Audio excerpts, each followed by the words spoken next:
Welcome to the Phoenix Zone and all things Cayman. I'm Phoenix Singh, and I'm here at the National Gallery to meet with Miss Natalie, the organizer of Cayman Art.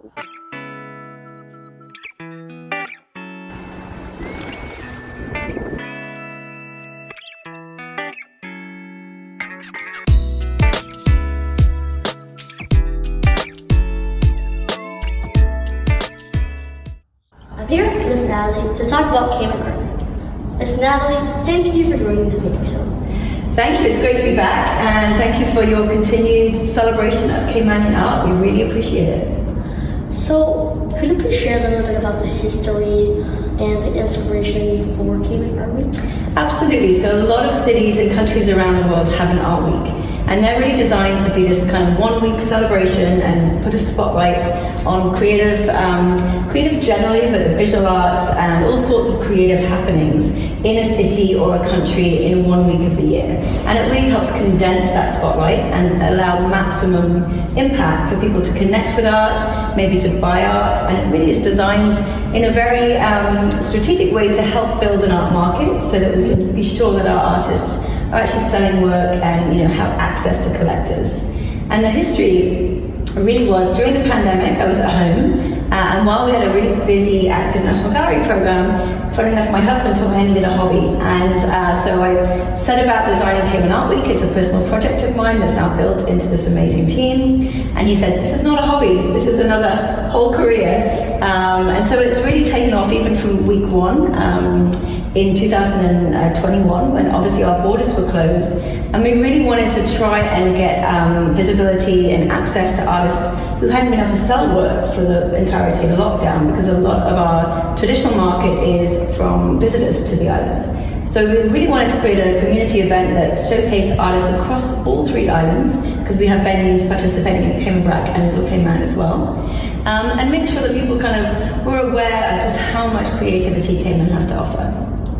So I understand that there's plenty of venues and plenty of artists. Could you please share a little bit about those venues and artists, and also maybe what the theme is for some of the exhibitions? Absolutely. So we have 3 different types of creative spaces.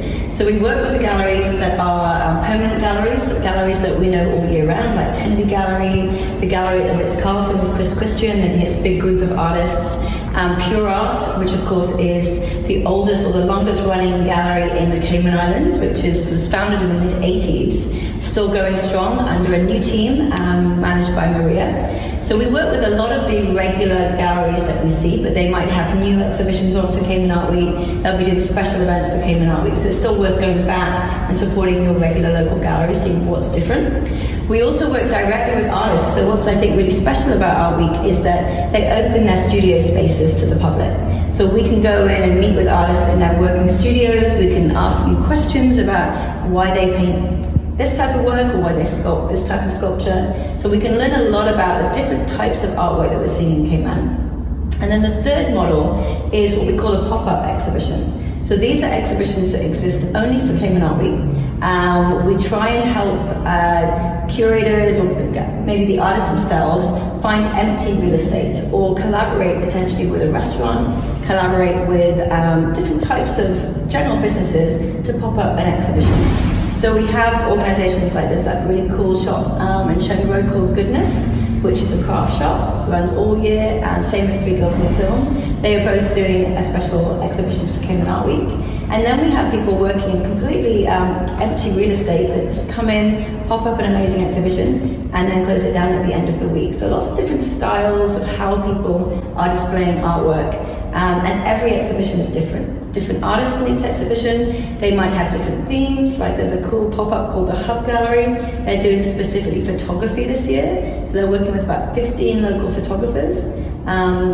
That's the only photography exhibition in Art Week this year, but you may see photography in different galleries as well. So that's kind of a brief example, and then I don't want to miss out the sister islands, because it's super important to us that this is tri-island. So we're working with some really famous artists in Cayman Brac, Gordon Solomon, who has a wonderful permanent gallery there. So you can go see Gordon at any point in the year, but he's doing a series of special events and a special photography exhibition with his wife, Alta Solomon. And then Simone Scott, who has the Simone Scott Gallery. She's also going to be doing showcasing the gallery's work with different artists.